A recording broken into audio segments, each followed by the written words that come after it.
பழம் நழுவி பாலில் விழுந்தது. அது கலைஞர் 2016 சொன்னாருப்பா. இது அவுட் ஆஃப் சிலபஸ் ஆயிருச்சு. இப்ப 2 பேரை வச்சு பிரஸ் கான்ஃபரன்ஸ் நடத்துவோம். இந்த போட்டிக்கு நான் ரெடினா நாளைக்கே நான் ரெடி, என் தலைவர் ரெடி. இந்த அள்ளு சில்லறைக்கெல்லாம் என் தலைவர் பதில் சொல்ல மாட்டார்.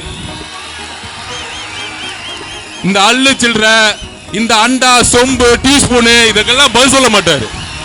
என்ன இன்னைக்கு எப்படி நடந்துட்டு இருக்குன்னா, ஒன்லி ஃபர்ஸ்ட் ஒரு நாளுக்கு முன்னாடியே பேமெண்ட் அடிச்சிடுறாங்க. அடுத்த நாள் என்னென்னலாம் பேசணும், முதலமைச்சரை பத்தி, தாம் பிள்ளைய பத்தி, இவர்களே அவர்களே அப்படி ஆயிடுச்சு இப்படி ஆயிடுச்சு, தமிழ்நாடு மாறிடுச்சு, சொர்க்கம் ஆயிடுச்சு, ஒவ்வொரு வீட்லயும் தேன் ஓடுது, பால் ஓடுது. என்ன சட்டமன்றம் ஆகுது? உங்க முதலமைச்சருக்கு உண்மையாலே சமூக நீதியை பத்தி அறிவு இருந்தா, உங்க முதலமைச்சருக்கு பொருளாதாரத்தை பத்தி அறிவு இருந்தா, உங்க முதலமைச்சருக்கு நிர்வாகத்தை பத்தி அறிவு இருந்தா, உங்க முதலமைச்சருக்கு சாதி வாரி கணக்கெடுப்பு பத்தி அறிவு இருந்தா தைரியமா பிரஸ் கான்ஃபரன்ஸ் சொல்லுங்க, எங்க தலைவர் வராரு, நீங்க வாங்க. இனி எந்த காலத்திலும் முதலமைச்சராக உங்க குடும்பத்தில் ஒருத்தரும் தேர்ந்தெடுக்கவே மாட்டாங்க. இதுதான் உங்களுடைய குடும்பத்தோட கடைசி நாள். எழுதி வச்சுக்கோங்க வரலாற்றுல. நாங்க ரொம்ப மக்கள் தெளிவா இருக்கிறாங்க. சந்தோஷமா இன்னைக்கு கிளம்பிட்டீங்க. உங்களுக்கும் சரி உங்களுடைய மகனுக்கும் சரி கடைசி நாள் இன்னைக்கு சட்டசபையில ஒரு முதல்வரோட ஒரு இன்சியலோட வந்தது. எங்க தலைவருக்கு கேமராவே தேவையில்லை. அவர் ஆல்ரெடி நடிகரா இருந்து வந்தவரியா.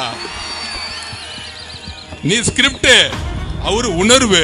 இங்க உண்மை இருக்கு, நீ ஸ்கிரிப்ட்ல இருக்கிற. ஸ்கிரிப்டுக்கு உண்மைக்கு நிறைய வித்தியாசம் இருக்கு. மாண்புமிகு முதலமைச்சர் அவர்களே, பிரஸ் கான்ஃபரன்ஸ் பத்தி நீங்க பேசுறீங்க. எப்ப பார்த்தாலும் திமுக மேடையில டிவி எல்லாம் பாருங்க.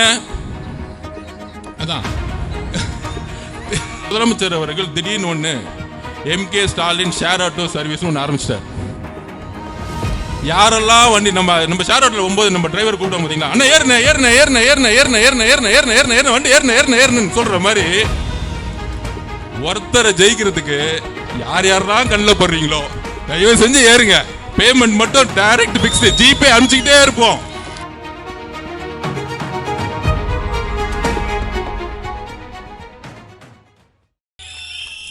(2026) முதல்வர் நம்மளுடைய அண்ணன் நம்மளுடைய தலைவர் அவர்களுக்கும் வணக்கத்தை தெரிவித்து, எவ்வளவு அருமையான கூட்டம் உங்களை பார்க்கும் பொழுது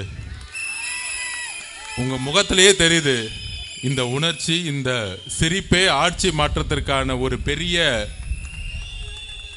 ஒரு பாசிட்டிவ் எனர்ஜியா இருக்கு.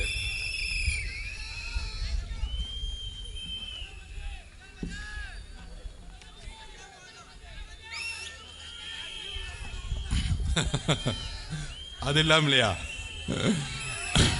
அதாவது இன்றைக்கு நம்மளுடைய கடலூர்ல இருந்து தேர்ந்தெடுக்கப்பட்ட சட்டமன்ற உறுப்பினர், நம்மளுடைய கொள்கை தலைவர் அஞ்சலை அம்மாள் அவர்களுடைய நினைவு நாள். அவர்களுக்கு வணக்கத்தை தெரிவித்து எங்கிருந்து ஆரம்பிக்கலாம்?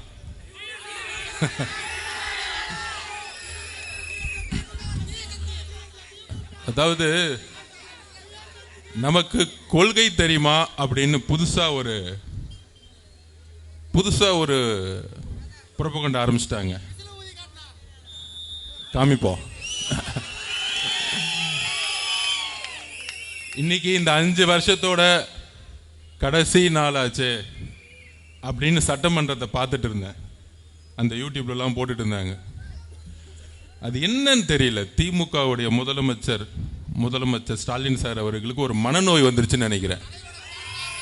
ஒரு பெரிய மனநோய். சட்டசபைலாம் எப்படி இருந்துச்சு?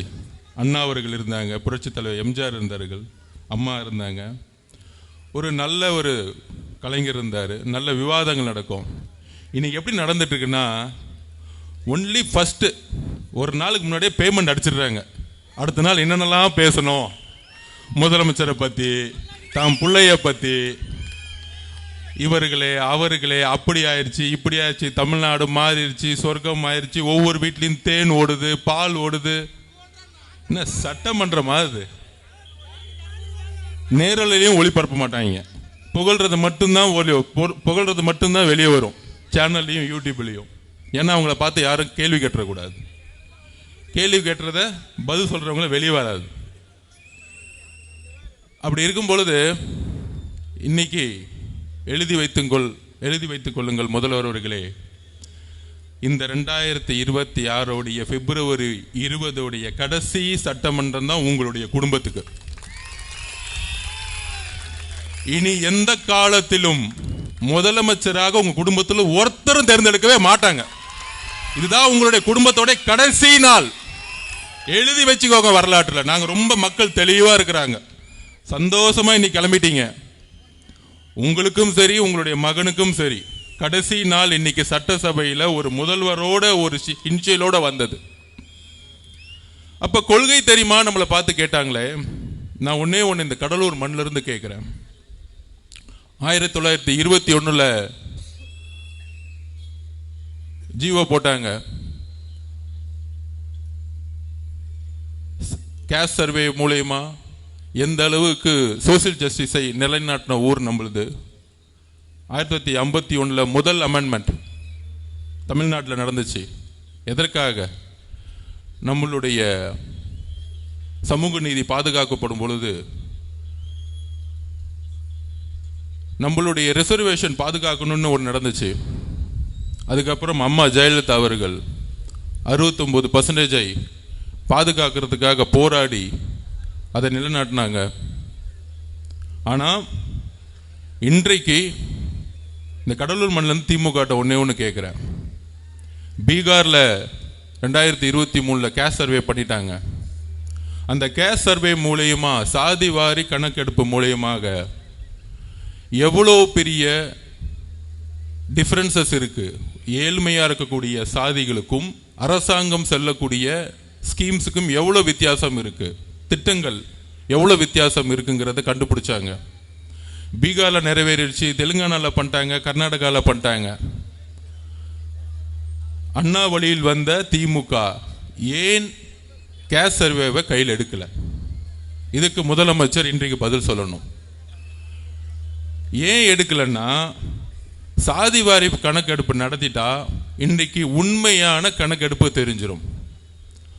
தலித் தோழர்கள் அவங்களுடைய கணக்கெடுப்பு என்ன, பிற்படுத்தப்பட்ட சமூகத்திலிருந்து வந்தவங்களுடைய கணக்கெடுப்பு என்ன, ஓபிசி மக்களுடைய கணக்கெடுப்பு என்ன, இந்த உண்மையை வெளியே கொண்டு வரக்கூடாதுதான் திமுகவுடைய எண்ணம், முதலமைச்சருடைய எண்ணம். இது முக்கியமா நான் பதிவு பண்றேன்.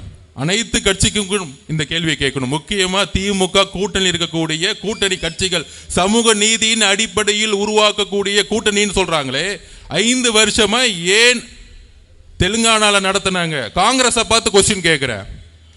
தெலுங்கானால வந்து சாதிவாரி கணக்கெடுப்பு நடத்தினாங்க. ஐயா ராகுல் காந்தி அவர்கள் வந்து அதை நடத்த சொன்னாரு. இன்னைக்கு கர்நாடகாவில் நடந்துகிட்டு இருக்கு, மேற்கு வங்கத்தில் நடந்துட்டு இருக்கு, பீகார்ல நடத்தியே முடிச்சுட்டாங்க. இதெல்லாம் செல்வ பெருதும் கேட்க மாட்டாரு. இன்னைக்கு எல்லாம் சட்டசபையில் அவர் தான் முதலமைச்சர் ஆவாரு, அவர் தான் முதலமைச்சர் ஆவாரு. காங்கிரஸ்ல இருந்து முதலமைச்சர் ஆகுன்னு வாயில வரவே மாட்டேங்குது காங்கிரஸ் தலைவருக்கு. அப்படிப்பட்ட தலைவர்கள் இன்னைக்கு காங்கிரஸ்ல உட்கார்ந்துகிட்டு இருக்காங்க. ஆனா பக்கத்து ஊர்ல எல்லாம் சாதிவாரி கணக்கெடுப்பு நடத்திக்கிட்டு இருக்காங்க. ஏன்னா அந்த அரசு உண்மையாக மக்களுக்கு நல்லது செய்யணும்னு நினைக்கிறாங்க. அரசாங்கத்தினுடைய ஸ்கீம்ஸ் திட்டங்கள் எல்லாம் ஏழை அடிப்பட்ட மக்களுக்கு கூடிய செல்லணும்னு நினைக்கிறாங்க, ஒடுக்கப்பட்ட மக்களுக்கு செல்லணும்னு நினைக்கிறாங்க. ஆனா திமுக அரசுக்கு சம்பந்தமே இல்லை. அப்ப சாதி வாரிய கணக்கெடுப்பு ஏன் நடத்தக்கூடாதுன்னா, அவங்களுக்கான எண்ணமும் கிடையாது. பிஜேபிக்கு எப்படி அந்த எண்ணம் கிடையாதோ அதே திமுகவுக்கும் கிடையாது. இப்ப கொள்கை ரீதியா திமுக டிவிகே இருக்கான்னு கேட்கிறாங்களே, இதுக்கு பதில் சொல்லுங்க. நாங்க அடுத்த கேள்வி கேட்கிறோம். எங்களுடைய தலைவர் முதல் மாநாட்டிலே சொன்னாரு, சாதிவாரி கணக்கெடுப்பை நடத்தணும் சொன்னார் எங்க தலைவர். இதுதான் டிவிகேவுடைய நிலைப்பாடு. எங்க தலைவர் முதலமைச்சர் ஆன உடனே முதல் வேலை தமிழ்நாட்டில் சாதிவாரி கணக்கெடுப்பை நடத்துவார். இதுதான் பெரியார் உருவாக்கிய மண். இதுதான் கலைஞரும் நினைச்சாரு, எல்லா தலைவர்களும் நினைச்சாங்க. ஆனா இன்னைக்கு முதலமைச்சர் மு.க. ஸ்டாலின் நினைக்க மாட்டார். ஏன்னா அதை பத்தி என்னன்னே அவருக்கு தெரியாது. அவர்கிட்ட போய் கேஸ் சர்வேன்னு தயவு செஞ்சு நம்ம தலைவரை பார்த்து அவர் ஏன் ஊடகத்தில் பேட்டி கொடுக்க மாட்டேங்கிறார், பேட்டி கொடுக்க மாட்டார். இப்ப நான் ஓப்பன திமுக காரன் பார்த்து கேட்கிறேன், நாளைக்கே ஒரு ஸ்டேஜை போடுவோம், எல்லா பத்திரிகையும் கூப்பிடு, 2 பேர் தான் அந்த ஸ்டேஜில் இருக்கணும். எல்லா நிர்வாகிகளும் இந்த கேள்வியை பதில் சொல்லுங்க. ரமேஷ், ராஜ்மோகன் எல்லா பேட்டியிலும் சொல்லுங்க, சேலஞ்ச் விடுற முதலமைச்சரை பார்த்து. எந்த பேப்பர் இல்லாம, உன் பக்கத்துல எந்த நிர்வாகி இல்லாம தனியால ஸ்டேஜ்ல வந்து உட்கார். என் தலைவர் தனியா வருவார். 2 பேரை வச்சு பிரஸ் கான்ஃபரன்ஸ் நடத்துவோம். இந்த போட்டிக்கு நான் ரெடினா நாளைக்கே நான் ரெடி, என் தலைவர் ரெடி. இந்த அள்ளு சில்லறைக்கெல்லாம் என் தலைவர் பதில் சொல்ல மாட்டார். இந்த அள்ளு சில்லற, இந்த அண்டா, சொம்பு, டீஸ்பூனு இதுக்கெல்லாம் பதில் சொல்ல மாட்டாரு. என்ன ஒருத்தருக்கு தான் இங்க போட்டியே, திமுக, டிவிக்கு திமுக. அப்ப யாருக்கு பதில் சொல்லணும்?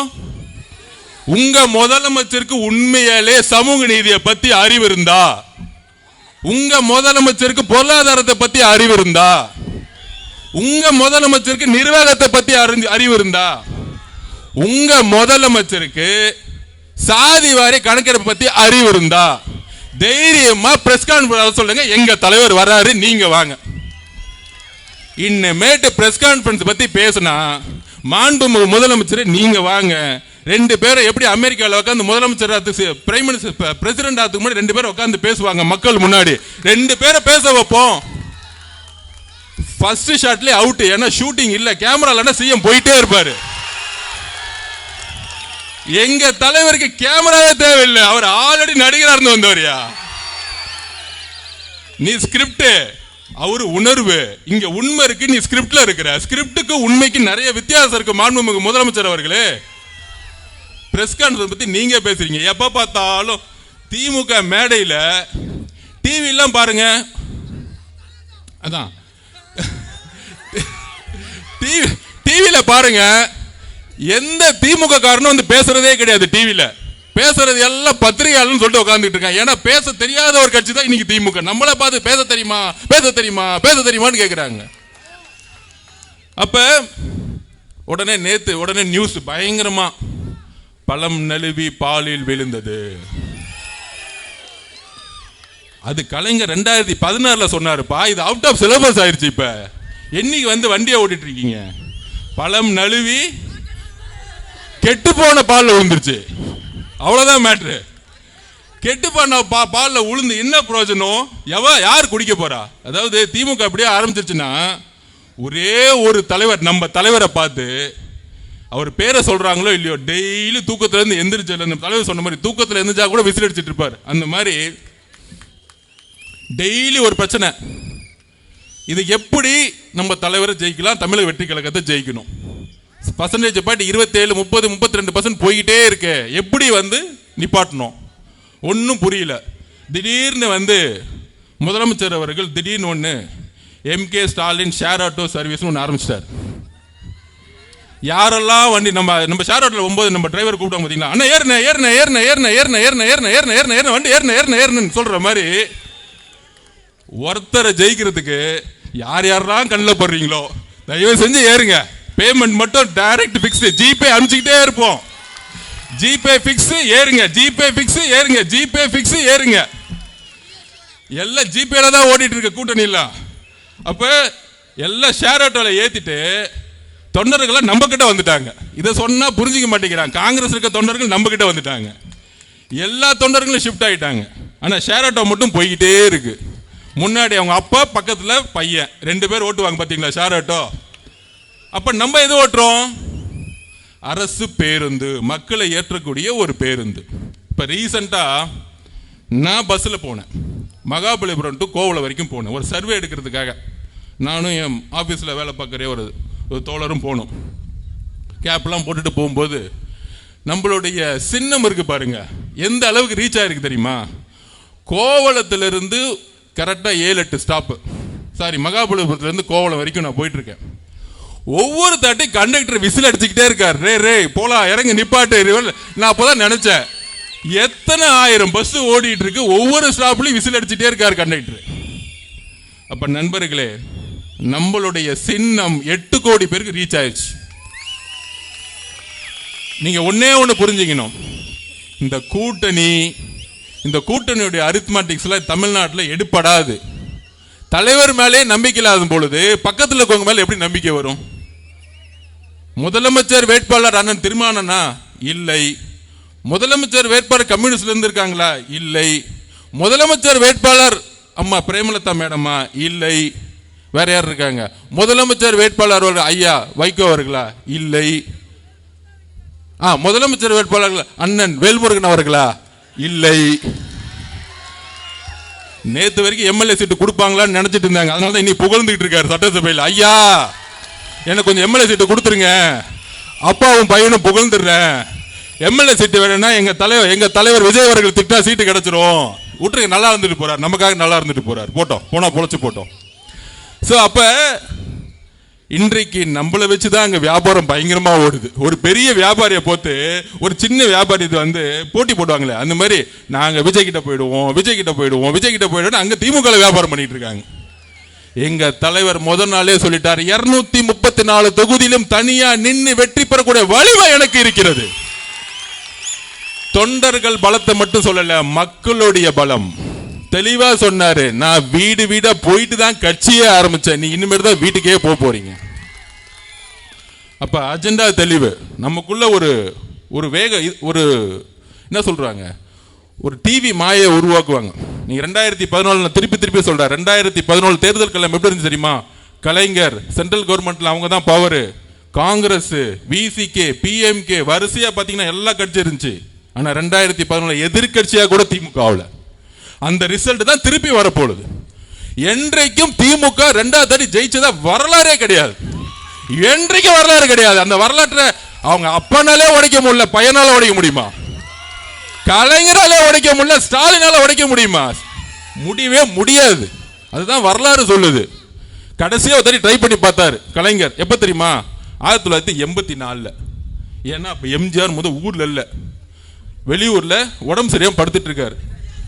அப்போ ஒரு உருட்டுனாங்க. அண்ணன் செங்கோட்டை என்ன சொன்னார், அந்த உருட்டை என்ன சொன்னாங்கன்னா, என்னுடைய நண்பர் தான் எம்ஜிஆர், அவருக்காக என்ன முதலமைச்சர் ஆக்குங்க, அவர் வந்தவன இந்த பதவியை திருப்பியும் கொடுத்துருவேன் அப்படின்னு சொன்னாரு. அந்த உருட்டை கூட மக்கள் நம்பாம படுத்துட்டு இருந்தவரை ஜெயிக்க வச்சாங்க. இதுதான் தமிழ்நாடு.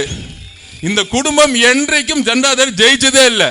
ஐயா இபிஎஸ் அவர்கள் மேல ஏற்பட்ட தோல்வினால 2021 வந்தாங்க, பிஜேபி எதிர்த்தனால வந்தாங்க. ஆனால் இன்னைக்கு நிர்வாகம் ஒட்டுமொத்தமா ஊழல் மட்டுமே அடிப்படையா இருக்கிறதுனால கண்டிப்பாக இன்னொரு முறை இந்த குடும்பம் வர்றதுக்கான வாய்ப்பே இல்லை. அது இல்லாம இப்ப வரும்போது பார்த்துட்டு இருந்தேன் யூடியூப்ல, கமலஹாசன் நாளைக்கு ஒரு மீட்டிங் நடத்துறாராம்.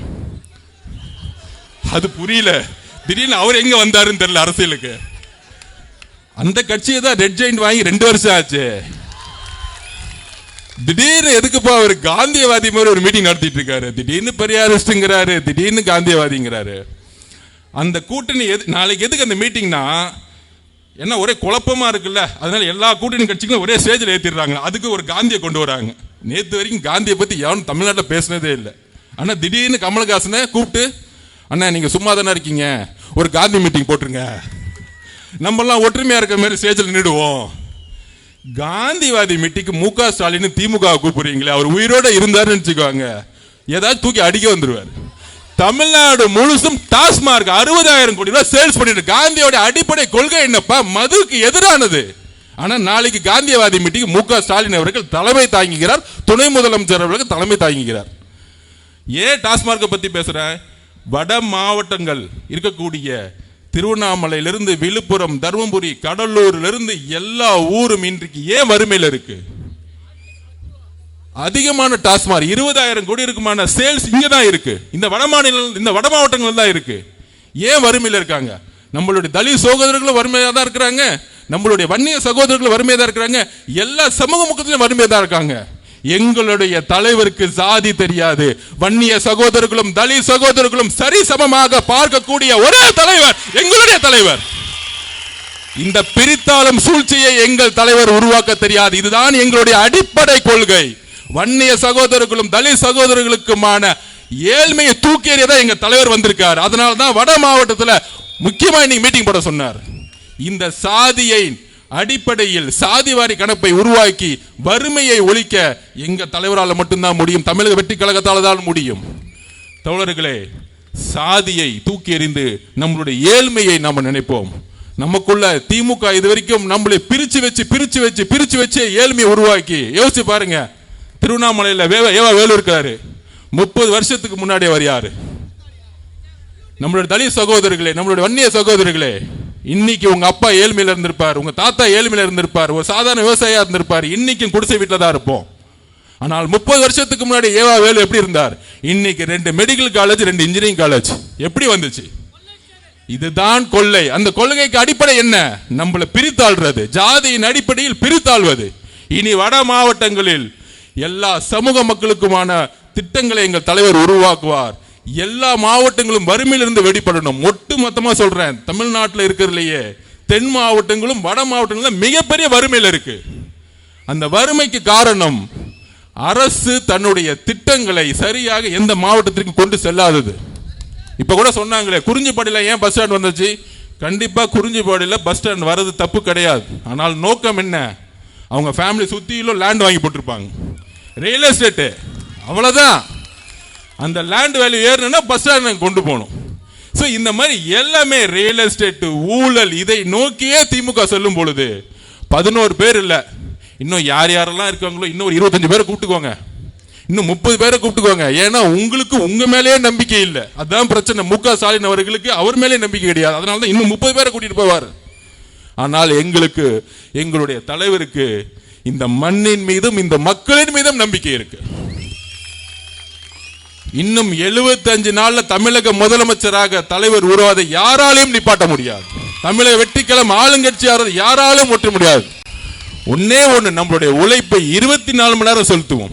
நெக்ஸ்ட் 60 நாள் ரொம்ப ரொம்ப முக்கியமான நாள்.